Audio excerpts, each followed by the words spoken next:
یہ کوئی بہت جذباتی قسم کا آدمی ہو، بہت جذبات سے بھرا ہوا ہو، اس کی ایسی کیفیت ہوتی ہے کہ وہ ہنستا بھی اور روتا بھی، اسے سمجھ نہیں آتی وہ کیا ہے۔ لیکن حضرت فاطمہ رضی اللہ تعالیٰ عنہ، ان سے کیسے توقع کی جا سکتی تھی کہ وہ اتنی بڑی خاتون ہو کر اس طرح کا کوئی معاملہ ان کے ساتھ ہوگا؟ لیکن میں نے بعد میں پوچھا کہ فاطمہ یہ بتاؤ کہ آپ علیہ السلام نے آپ سے کیا بات کہی تھی؟ حضرت فاطمہ رضی اللہ تعالیٰ عنہ نے فرمایا کہ جو آپ علیہ السلام نے بات کہی تھی وہ تو میں آپ کو نہیں بتا سکتا، وہ بات میں آپ کو نہیں بتا سکتا۔ اور وجہ یہ ہے کہ اگر آپ علیہ السلام نے اس بات کو واضح کرنا ہوتا، سب کو بتانا ہوتا، تو آپ کبھی بھی مجھے قریب بلا کر پاس بٹھا کر آہستہ سے یہ بات نہ کہتے، چپکے سے یہ بات نہ کہتے۔ آپ بلند بلند یہ بات کہتے کہ اونچی آواز سے بات کہتے تھے، سب کے سامنے کہتے تھے۔ اس میں ایک مسئلہ تو ہمیں یہ سمجھ لینا چاہیے کہ جب بھی مجلس کے اندر کوئی بات ہو، نجی مجالس ہوتی ہیں، اس کے اندر جب 8-10 بندے 2-4-8-10 بندے بیٹھ کے بات کرتے ہیں، تو وہ جو بات ہوتی ہے وہ ایک امانت کے طور پہ ہوتی ہے۔ یہ بات جو 8-10 بندوں کے اندر ہوئی ہے، نجی مجلس تھی، اس کے اندر جو بات ہوئی ہے یہ بس یہاں پہ ختم ہو گئی۔ اس بات کو کسی دوسری جگہ کے اوپر نقل کرنا یہ بالکل بھی درست نہیں ہے۔ حضرت فاطمہ رضی اللہ تعالیٰ عنہ اس بات کو سمجھتی تھی، تو انہوں نے حضرت عائشہ رضی اللہ تعالیٰ عنہ سے فرمایا کہ اگر آپ علیہ السلام نے یہ بات سب کو بتانی ہوتی، ٹھیک ہے، ہم ایک ہی کمرے میں تھے، آپ ہمیں دیکھ لیتی، قریب تھی، سب کچھ تھا، لیکن جب آپ کو آواز نہیں آئی، آپ علیہ السلام نے مجھے پاس بٹھایا، اس کا مطلب یہ ہے کہ بات میرے پاس امانت ہے، ابھی میں آپ کو نہیں بتا سکتا۔ اور عموماً ہمارے ہاں جو خرابیاں پیدا ہوتی ہیں وہ اسی وجہ سے پیدا ہوتی ہیں۔ بات تو 4 بندوں کے درمیان ہوتی ہے، ایک نجی مجلس ہوتی ہے، ہم اس نجی مجلس کی گفتگو کو ایک بڑی مجلس کے اندر وہاں کی ایک بات اٹھا کے کر دیتے، فلاں بندے نے آپ کے بارے میں یہ بات کی۔ مجلس کے آداب کو پتہ نہیں ہوتا، اس کے احکامات کیا ہیں، اس کا اندازہ ہمیں نہیں ہوتا۔ اب کیا ہوتا ہے کہ جب اس بندے کی بات پتہ چلتی ہے، جیسے فرض کریں مجھے کوئی بات بتا دیں کہ فلاں 3-4 بندے اکٹھے ہوئے تھے، گفتگو چل رہی تھی آپ کے بارے میں، باقی آپ کے بارے میں تو فلاں بندہ ہی بات کیا رہا ہے، میری بات ہے تو جذبات میں آ جاؤں گا، غصہ آ جائے گا، کیوں میرے بارے میں ایسی بات کر رہا تھا، اس کی جرأت کیسے کہ وہ میرے بارے میں ایسی بات کرے۔ اب وہ بات نجی مجلس میں تھی، اگر میرے تک پہنچ بھی گئی تو میرا رد عمل ایسا نہیں ہونا چاہیے تھا۔ میں اس کو یہ سمجھاؤں بھائی یہ نجی مجلس کی بات نہیں ہو سکتا ہے، وہ کسی زاویے کے اندر اس نے بات کی ہو، اس کے بات کرنے کا کیا مقصد تھا، اور یہ بھی ہو سکتا ہے کہ وہ آپ ہی کو چیک کر رہا ہو کہ آپ مجلس کے آداب سے کتنے واقف ہیں، تو 100 باتیں ہو سکتی ہیں نا۔ مجھے اسے سمجھانا چاہیے بھائی یہ بات تو نجی مجلس میں تھی، اور یہ شرعی مسئلہ بھی سمجھ لیجیے کہ جب نجی مجلس کی کوئی گفتگو آپ تک پہنچے تو لازمی نہیں ہے کہ آپ اس کے اوپر اعتماد بھی کریں۔ 2 بندوں کی آپس میں بات ہوئی، یہ تیسرے کو جا کے بتا رہے ہیں، بھائی آپ دونوں کی آپس کی گفتگو تھی، ایک نجی مجلس تھی، اور بعض اوقات نجی مجلس کے اندر ایک انسان جذبات کے اندر ہوتا ہے، جیسے کسی فرق میں کوئی انسان کام کر رہا ہو، اب وہ سربراہ کے ساتھ تو ایسی کوئی بات نہیں ہے، لیکن آپس میں تو بہت ساری ایسی باتیں ہوں گی جو سربراہ کے خلاف ہوں گی، اس کے ساتھ طبیعت مل نہیں رہی، مزاج اس کے ساتھ مل نہیں رہا، اس کی کسی رائے کے ساتھ اختلاف ہو گیا، تو نیچے مجلس میں بیٹھ کے تو بہت ساری باتیں ہوتی ہیں، لیکن جب اس کے ساتھ بات ہوتی ہے تو پھر بہت ساری باتیں کرنی ہوتی، پھر انسان اس محفل کو دیکھتا ہے کہ یہ جو محفل ہے یہ کس لحاظ سے میں یہاں پہ کیا بات کرنی ہے۔ اسی طرح سے جب نجی مجلس ہوتی ہے تو اس نجی مجلس کے اندر انسان بیٹھ کے یہ سوچتا ہے کہ میں اس مجلس میں کیا بات کرنی ہے، اور پھر ہم نجی مجلس کی بات کو لے کے اس کو ایک گھبا بنا کے پھر اس کے بارے میں باقاعدہ ایک پلاننگ کرتے ہیں کہ بھائی فلاں بندے نے تمہارے بارے میں یہ بات کی، اب اس طریقے سے اور یوں کر کے میں اس تک یہ بات پہنچانے کی کوشش کر رہا ہوں، یہ بات غلط ہے۔ مجلس کے آداب کے خلاف ہے. اور کسی فرق کے اندر بھی جب سارے ساتھی اچھے کام کر رہے ہیں وہاں پہ بھی لازم نہیں ہے کہ جب آپ کی نجی مجلس میں گفتگو ہوئی ہے کسی اپنے انچارج کے بارے میں, سربراہ کے بارے میں, تو اب جا کے اس کو یہ لازمی یہ بات بتائیں کہ اس نام موقع پہ آپ کے بارے میں مجلس میں یہ بات ہوئی جس سے اس کو شامل ہوئی نا, وہ کچھ نہ ہوا. آپ جن ساتھیوں کے ساتھ کام کر رہے ہیں انہیں ساتھیوں کے کام کی کہیں سے اگر آپ اتنے مخلص تھے, اگر آپ اتنے اچھے تھے اپنے سربراہ کے ساتھ یا اپنے اس عزیز رشتہ دار کے ساتھ کہ جس کے بارے میں بات ہوئی اور آپ نے اس تک پہنچا دی, آپ کو اس وقت اس بندے کو سمجھانا چاہیے تھا, اسے منع کرنا چاہیے تھا. وہیں پہ اسے روکے, میرا بھائی آپ کیا بات کر رہے ہیں, میرے اس کے ساتھ ذاتی تعلقات ہیں, میں اسے جانتا ہوں, میرے اس کے ساتھ سلام ہوا ہے, میں اس کے ساتھ میرا میل جول ہے, آپ کیوں اس کے بارے میں ایسی بات کر رہے ہیں؟ جو آپ کر رہے ہیں وہ حقیقت کے خلاف ہے, ایسی کوئی بات نہیں ہے. اگر اتنے مخلص ہیں تو اس کو وہاں پہ سمجھائیں, اسے وہاں پہ بتائیں. اس کا مطلب ہے کہ آپ مخلص نہیں ہیں, آپ صرف فسادی ہیں جو ان عزیزوں کے درمیان, اس سربراہ اور اس ملازم کے درمیان لڑائی جھگڑا کروانا چاہتے ہیں, بد اعتمادی پیدا کرنا چاہتے ہیں. آپ مخلص نہیں ہیں. آپ مخلص ہوتے ہیں وہاں پہ روکتے نا اسے, آپ اسے وہاں پہ سمجھاتے ہیں. تو اس لیے ایک علماء ایک بات بھی سمجھاتے ہیں کہ المجالس فی الامانہ, کی جو مجالس ہوتی ہیں وہ امانت کے طور پہ ہوتی ہیں, ان کی بات امانت ہوتی ہے. یہ بالکل ایسے ہی جیسے آپ کو کوئی انسان کچھ رقم دے دے امانت کے طور پہ پاس رکھنے کے لیے اور آپ اس رقم کو استعمال کر لیں. جتنی بڑی خیانت یہ ہے کہ آپ کو کسی نے امانت دی اور اس امانت کو آپ نے استعمال کر لیا, اس کو خرچ کر دیا, اس کو ضائع کر دیا جان بوجھ کر. اسی طریقے سے یہ بات بھی آپ کے پاس امانت ہوتی ہے, وہ امانت آپ نے سنبھال کے رکھنی ہوتی ہے. اگر وہ بات کہیں اور پہ جا کے آپ کرتے تو اتنی بڑی خیانت کر رہے ہیں. اور آپ علیہ السلام نے خائن آدمی کے حوالے سے بہت سخت بات ارشاد فرمائی کہ مومن جو ہوتا ہے, جو مسلمان ہوتا ہے, اس کی شان یہ نہیں ہے کہ وہ اس طرح کی حرکت کرے, وہ خیانت کرے. جو منافقین کی علامات کو بیان کیا علیہ السلام, ان علامات میں ایک علامت یہ بھی بیان کی ہے کہ جب اس کے پاس امانت رکھوائی جاتی ہے تو اس کے اندر وہ خیانت کرتا ہے. تمہیں خانہ, ان علامات کے اندر یہ بھی ہے کہ جب امانت رکھوائی جاتی ہے تو خیانت کرتا ہے. اور یہ جو آپ کی نجی مجلس کی گفتگو جب آپ کسی دوسری جگہ پہ جا کے اس کی بات کو کوٹ کرتے ہیں, یہ بالکل ایسے ہی خیانت ہے, اور یہ منافقین کے علامات کے اندر ہے. اور پھر ایک اور چیز جس کے بعد میں بہت زیادہ خرابیاں جس بات سے پیدا ہوتی ہیں, خرابیاں یہ پیدا ہوتی ہے, بات میں نے فرض کرے میں نے بھی بات کی ہے کسی جگہ پہ بیٹھ کے, اب کیا ہوتا ہے وہ بات اگلے بندے تک پہنچی, اس سے اگلے بندے تک پہنچی, وہ آگے چلی گئی. اب یہ آپس میں گفتگو کر کے اس بات کا مطلب اور مفہوم بیان کر رہے ہیں. یہ مولوی صاحب نے یہ بات کہی تھی اس موقع کے اوپر, دوسرا یوں کہی تھی, ان کے کہنے کا یہ مطلب تھا, پہلا کہتا نہیں اس کے کہنے کا یہ مطلب تھا, تیسرا بنے گا کہ تم دو جو مطلب بیان کر رہے وہ نہیں تھا, وہ کہنے کا تو یہ مطلب تھا, کیونکہ انہوں نے اس میں یہ لفظ بولا تھا. یہ وہی بات کر, صرف میرے ساتھ نہیں, آپ لوگوں کے ساتھ بھی مسئلہ پیش آ سکتے ہیں. اب ہونا کیا چاہیے تھا, ہونا یہ چاہیے تھا کہ بات میں نے کی ہے, آپ میرے سے آگے پوچھی تھی, آپ نے یہ بات کیوں کی, مسئلہ ہے نا کہ پردھان صاحب نے کی, رمضان صاحب نے کی, صدر صاحب نے کی, آپ مجھ سے جا کے پوچھیں نا, یہ بات آپ نے کی تھی, آپ اپنی بات کی وضاحت خود کریں, یہ کیوں کی تھی آپ نے, کسی فلانے چودھری راجہ جس سے بھی کی, خان نے کی, اس سے جا کے پوچھیں ہمیں آپ نے یہ بات کہی تھی, آپ بتائیں بات کرنے کا مقصد کیا تھا. اور ہمیشہ قانون بھی یہی ہے, ہونا بھی یہی چاہیے, عقل کا بھی تقاضا یہ ہے کہ جو انسان بات کرے آپ وضاحت بھی اسی سے مانگیں. بات کوئی اور کر رہا ہے, وضاحت آپ کسی اور سے مانگ رہے ہیں, یہ عقل کا تقاضا بھی نہیں ہے.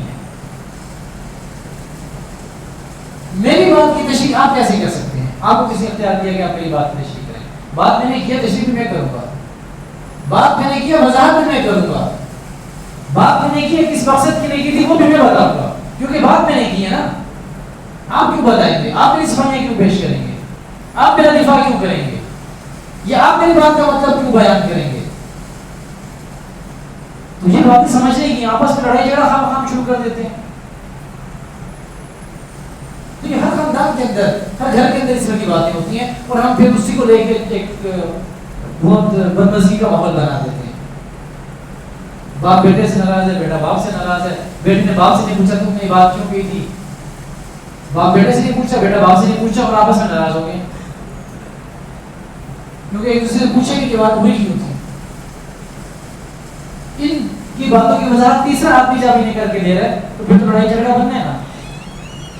اب یہاں بھی اس موقع پہ بھی جب حضرت فاطمہ رضی اللہ تعالیٰ عنہ نے یہ بات کہہ دی کہ ایک الگ سے نجی گفتگو تھی، باپ بیٹی کی گفتگو ہے، آپ علیہ السلام کے مقصد نہیں تھا کہ اس کی وضاحت ہو.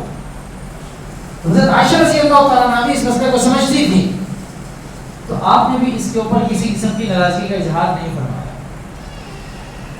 وہ بھی یہ کہہ سکتے ہیں اچھا یہ تو میرے خلاف بات ہو رہی ہوگی اس لیے مجھے نہیں بتا رہی، یہ فلاں کے بارے میں تم دونوں بات کر رہے ہو اسی وجہ سے مجھے نہیں بتا رہے. لیکن اس مسئلے کو سمجھتی تھی کہ مجلس ہے، امانت ہے، امانت کے اندر خیانت واقعی نہیں ہونی چاہیے. اب آپ علیہ السلام کا انتقال ہو گیا. جب آپ کا انتقال ہو گیا تو حضرت فاطمہ رضی اللہ تعالیٰ عنہ نے حضرت عائشہ رضی اللہ تعالیٰ عنہ سے فرمایا کہ اب میں آپ کو یہ بات بتا دیتا ہوں کہ یہ بات ہوئی کیا تھی، میں کیوں پہلے روئی اور پھر کیوں ہنسی، اور جب آپ نے میرے سے پوچھا تھا تو اس وقت میں آپ کو بتانے سے انکار کر دیا تھا. اب آپ علیہ السلام کا انتقال ہو چکا، آپ اس دنیا سے رخصت ہو چکے. اب جو بدمزگی کا ایک ماحول اگر بنتا یا کوئی ایسی کوئی بات ہوتی دل کے اندر کوئی خیال ایسا آ جاتا تو اب اس کی کوئی گنجائش باقی رہی نہیں. آپ علیہ السلام نے اب وہ بات میں آپ کو بتا دیتی ہوں. اب یہ وہ راز رہا ہے. وہ بات یہ بتائیے کہ میں روئی اس وجہ سے تھی کہ میں جب آپ علیہ السلام نے مجھے کہا میں پہلی دفعہ سے کوشش کی اور مجھے بتایا اور فرمایا کہ میں اس فرض کے اندر مبتلا ہوں کہ اب میں اس دنیا سے رخصت ہو جاؤں گا، اب میرے پاس وقت نہیں ہے. ظاہری بات ہے کہ باپ کی جدائی کی خبر سنتی تھی، وہ محبت جو تھی اس نے جوش مارا اور آنکھوں سے آنسو بہہ گئے. حضرت فاطمہ رضی اللہ تعالیٰ عنہ اب آپ علیہ السلام نے جب آپ کو روتے ہوئے دیکھا تو آپ بھی برداشت نہ کر سکے. باپ بیٹی کی محبت ہے، آپ بھی برداشت نہ کر سکے کہ فاطمہ رضی اللہ تعالیٰ عنہ رو رہی ہیں. آپ نے پھر قریب کیا، پھر بات بتائی کہ میرے خاندان کے اندر اور میرے عزیز و رشتہ داروں کے اندر جو سب سے پہلے مجھے آ کے جو ملے گا وہ تم ہی ہوگی، تم سب سے پہلے آ کے مجھے ملے. تو جب یہ بات سنی تو مجھے خوشی ہوئی اور اس بات کے اوپر پھر میں ہنس پڑی اور یہ میرے لیے خوشی کا مقام تھا کہ آپ علیہ السلام سے سب سے پہلے جا کے ملاقات کی. تو میں اس وجہ سے روئی تھی اور اس وجہ سے ہنسی تھی. اور یہ کوئی ایسی بات نہیں تھی کیونکہ حضرت فاطمہ رضی اللہ عنہ کا مقام اور مرتبہ تو بہت بلند ہے. آپ علیہ السلام نے انہیں اور جنت میں عورتوں کی سردار کہا ہے. یہ کیسے ہو سکتا ہے کہ وہ کسی ایسی بات کے اوپر ہنسیاں اڑائیں. تو حضرت عائشہ رضی اللہ تعالیٰ عنہ نے یہ حدیث کو بیان کر کے واضح کرنے کی کوشش کی تھی اور یہ بتانا مقصود تھا آپ کا کہ آپ علیہ السلام کو حضرت عائشہ رضی اللہ تعالیٰ عنہ سے اور حضرت عائشہ رضی اللہ تعالیٰ عنہ کو آپ علیہ السلام سے کتنا پیار تھا کہ جب ملاقات کی خبر سنیں گے سب سے پہلے وہ ملیں گی تو اس کے اوپر وہ خوش ہوگی. اللہ رب العزت سے دعا ہے کہ اللہ ہماری بھی ملاقات جناب نبی کریم صلی اللہ علیہ وسلم سے کروا. اور آگے ایک دو باتیں عرض کر کے بات ختم کرتا ہوں. تو یہ ملاقات ویسے نہیں ہوتی میرے بھائی، یہ ملاقات ویسے نہیں ہوتی. سیرت سرکل یہاں پہ ہوا ہماری مسجد کا الحمدللہ، جمعوں میں اس کی ترغیب ہوئی، اشتہار کے ساتھ اس کی ترغیب ہوئی، ٹھیک ہے، سوشل میڈیا کے ذریعے اس کی ترغیب چلائی گئی. آپ کو پتہ کتنے لوگ شریک تھے؟ ایسا کتنے بندے تھے جن کو آخر میں سرٹیفکیٹ ملا؟ کتنے تھے؟ 6 بندے تھے. بی ایف سے لے کر کمیٹی چوک تک کتنا بڑا ایریا بنتا ہے؟ کئی ہزار، اگر کہیں لاکھوں کی تعداد میں لوگ ہیں تو یہ غلط نہیں ہوگا، آبادی اتنی زیادہ ہے. دعا تو ہم یہ کرتے ہیں کہ ہمارا عشر آپ علیہ السلام کے ساتھ ہو، آپ علیہ السلام ہماری سفارش کر قیامت سے دیں. اور سیرت پڑھنے کے لیے آپ علیہ السلام کی زندگی سننے کے لیے صرف 6 لوگ. کتنے شرم کا مقام ہے، کتنے افسوس کا مقام ہے. اور وہ بھی نہیں کہ روزانہ کا سبق تھا، ایک ہفتے کے اندر، پورے ہفتے کے اندر 7 دن ہیں، ان 7 دنوں کے اندر صرف 1.5 گھنٹہ تھا. ملک کے اوپر حالات آ گئے، گھر کے معاملات ٹائٹ ہو گئے، مہنگائی ہو گئی، کوئی پوچھنے والا نہیں ہے، کوئی رحم کی اپیل کر رہے ہیں، کوئی سننے والا نہیں ہے. یہ حالات ہماری وجہ سے بنے ہیں، یہ میری اور آپ کی وجہ سے بنے ہیں. آپ کو پرانی نسخہ بتا رہا ہوں. حالات ٹائٹ ہوتے نا، بہت انسان پریشان ہو جاتا ہے، مسائل میں پھنس جاتا ہے. پرانی نسخہ بتا رہا ہوں. پرانی نسخہ کیا ہے؟ قرآن کہہ رہا ہے کہ من اعرض عن ذکری فإن له معیشۃ ضنکا، کہ جب تم میرے ذکر سے اعراض کرو گے تو میں تمہاری معیشت کو تباہ کر کے رکھوں. قرآن کہہ رہا ہے کہ اگر میرے احکامات سے روگردانی کرو گے، میری طرف نہیں آؤ گے، تو میں کیا کروں گا؟ پھر تمہاری معیشت تباہ کر دوں گا. یہ دنیا کے اندر تمہیں سزا دوں گا کہ حالات ٹائٹ ہو جائیں گے، مہنگائی تمہیں بہت زیادہ لگنے لگے گی، پریشانیاں بہت زیادہ بڑھ جائیں گی، سب کچھ ہو جائے گا کیونکہ تم میری طرف نہیں آ رہے. اب حالات سب کے ٹائٹ ہیں، لیکن سیرت کے سبب کے لیے ہفتے کے اندر 1.5 گھنٹہ بیٹھنے کے کوئی تیار نہیں ہے. اب حالات کا رونا کس سے ہونا؟ خود سے؟ کسی اور سے؟ اللہ سے کہیں رحم نہیں ہو رہا؟ کس سے کہیں؟ اللہ نے نسخہ بتایا، کہا کہ اگر ایسا کرو گے تو ایسا ہوگا. اور میں آپ کو بتا رہا ہوں کہ پی ایف سے لے کے کمیٹی چوک تک اتنا بڑا ایریا، 6 بندے، اور 6 بندے بھی اس مسجد کے نہیں، کچھ بندے دوسری مسجد سے بھی آئے، وہ ہماری مسجد کے نہیں تھے. اب اگر کوئی مجھے کہ جی حالات ٹائٹ ہے دعا کریں، تو کیا اس کی دعا ہوگی؟ کیا ہوگا اس کے لیے؟ اس کو نسخہ بتا رہا ہوں کہ اللہ کے احکامات کی پابندی کرنے لگے ہیں. جناب نبی کریم صلی اللہ علیہ وسلم کے طریقوں کے اوپر آ جائیں، قرآن کو اپنا رہبر اور رہنما مان لیں. اللہ غیب سے پورے کرے گا، ساری چیزیں غیب سے پوری کرے گا. کیسے ہوگی نہیں پتہ چلے گا. آپ دیکھیں مدارس کے اندر کتنا بڑا ان کا بجٹ ہوتا ہے، کتنا زیادہ ماہانہ خرچہ ہوتا ہے. میں جس مدرسے میں، اس کا صرف 80 لاکھ روپیہ ایک مہینے کا صرف خرچہ ہے. 80 لاکھ ایک مہینے کا، کروڑوں کے قریب ہو گیا. کیسے پورا ہو رہا ہے؟ کوئی پتہ نہیں کیسے پورا ہو رہا ہے، کہاں سے آ رہا ہے، کون دے رہے ہیں، کیسے دے رہے ہیں، کیا ہو رہا ہے. الحمدللہ طلباء کو کھانا بھی مل رہا ہے 3 ٹائم کا، رہائش بھی بہترین ہے، پانی بھی کھل رہا ہے، ہر چیز سب کچھ مل رہی ہے. کیونکہ اللہ کا وعدہ ہے نا، روزی دینے والا اللہ کی ذات، اور اسی کے ساتھ ہم لڑ کے بیٹھے ہوئے ہیں. اللہ راضی ہے، ہم مرزوق ہیں، ہم اللہ سے لینے والے ہیں. اللہ کہہ رہا ہے میرے احکامات کے اوپر آ جاؤ، ہم کہتے نہیں آتے. ہمارا عمل بتا رہا ہے کہ نہیں آتے. ہم یہ نہیں کہتے، زبان سے نہیں کہتے کہ ہم نہیں آتے. دکان سے نہیں اٹھنا، بس مسجد کی طرف نہیں آنا، ٹی وی کے سامنے سے نہیں اٹھنا، بستر نہیں چھوڑنا، محفل لگی ہے اس سے نہیں اٹھنا. ہمارا عمل بتا رہا ہے کہ ہم نہیں آ رہے بھائی. اور پھر پھنس گئے، یہ اللہ کے حالات سیدھے کر دے، بس اللہ کی طرف سے بھی حالات ٹائٹ ہو گئے. ہم تو راضی سے خود لڑ کے بیٹھے ہوئے ہیں بھائی. سنا ہی نہیں ہے ہماری اللہ سے بنتی نہیں ہے. کیسے اللہ حالات سیدھے کرے گا؟ اور پھر بنے گی آپ علیہ السلام کے ذریعے سے. قل ان کنتم تحبون اللہ فاتبعونی. کیا کہہ دیجیے کہ اگر تم یہ چاہتے ہو کہ اللہ تم سے محبت کرنے لگ جائے تو فاتبعونی، جناب نبی کریم صلی اللہ علیہ وسلم کی اطاعت میں آ جاؤ، ان کی پیروی کرنا شروع کرو. اور ان کی پیروی کے لیے ان کی سیرت کو پڑھنا ضروری ہے. مجھے اگر کسی سے محبت ہوتی ہے تو اس کے حالات سے کچھ میں واقف ہوتا تو محبت ہوتی ہے نا. آپ علیہ السلام کی زندگی کے حالات سے جب ہم واقف نہیں ہوں گے تو محبت کیسے پیدا ہوگی؟ احکامات کے اوپر عمل کرنے کے لیے ہم کیسے آمادہ ہوں گے؟ ہمارا مزاج کیسے بنے گا؟ وہ نہیں بن سکتا. تو انتہائی افسوس کی بات ہے، انتہائی دکھ کی بات ہے. رونا تو ہم ہر بندہ رو رہا ہے کہ ہمیں پریشان ہوں، لیکن اس کے حل کی طرف کوئی نہیں آ رہا جو حل اللہ نے بتایا ہے.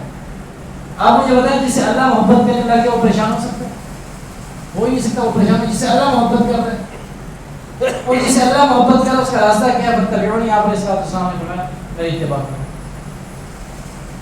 جب ہم اتباع کے لیے تیار نہیں، 5 وقت کی نماز کے لیے تیار نہیں، اب دیکھیں جمعے میں یہ ہال بھی فل ہے، اوپر والا بھی فل ہے، اس سے اوپر والا بھی فل ہے، اور اتنے سارے لوگ واپس بھی جائیں گے. عام نمازوں کے اندر 3 4 5 صفیں یہی ہوتا ہے نا. جمعے میں بیان سے پہلے ہال فل، اور عام نمازوں کے اندر جب اقامت ہو رہی ہوتی ہے نماز سے پہلے ایک صف ہوتی ہے، اقامت کے درمیان میں دوسری صف بن جاتی ہے، جب تک مولوی صاحب نماز شروع کرتے ہیں پھر اس وقت کسی لوگ آتے ہیں، اس سے پہلے رکھتے ہیں مسجد خالی پڑے گی.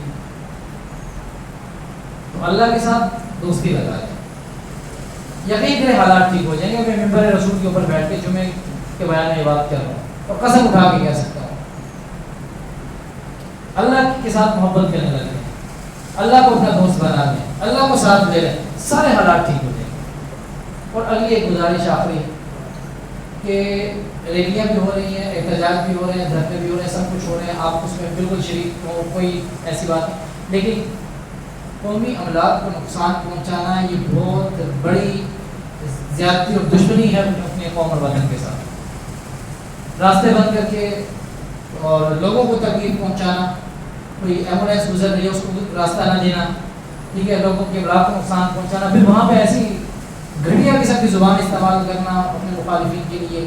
آپ کی مخالفت ہو سکتی ہے، رائے کے خلاف ہو سکتا ہے، کوئی ذات کے اعتبار سے پسند نہیں آ رہا ہوتا، ٹھیک ہے، اس میں کوئی خرابی نہیں، لیکن وہ ذات کے اعتبار سے مجھے بندہ پسند نہیں ہو سکتا ہے، لیکن اس کے لیے بھی مناسب الفاظ کا استعمال کریں. آپ مخالفت ضرور کریں، لیکن یہ سوشل میڈیا کے اوپر ایک گند پھیلا ہوا ہے، اس گند کے اندر خدا مزید گند نہ ڈالیں، اس کو صاف کرنے کی کوشش کریں، بجائے اس کے کہ اس نے اگر مجھے 1 گاڑی دی میں اس کو 10 گاڑیاں دوں. یہ گند نہ ڈالیں، مہربانی کریں. ہمارے سے جتنی صفائی ہو سکے میں اپنے ذات میں مکلف ہوں. اللہ نے میرے سے پوچھنا ہے کہ تم اس حد تک صفائی کر سکتے تھے، تم نے کی کہ نہیں کی؟ ہاں جی میں نے کی. آپس میں دشمنیاں پال لینا، ایک دوسرے کے خلاف اس حد تک چلے جانا، اسلام دعا ختم، بات چیت ختم، آنا جانا ختم، گھر کے تعلقات ختم، رشتہاریاں ختم، سب کچھ ختم. ایسا نہیں ہونا چاہیے. آپ ضرور شریک ہوں، جس مرضی پارٹی کا حصہ ہوں، لیکن اخلاقیات کو اپنے ملوز خاطر رکھیں، اخلاقیات کے دائرے سے باہر نہ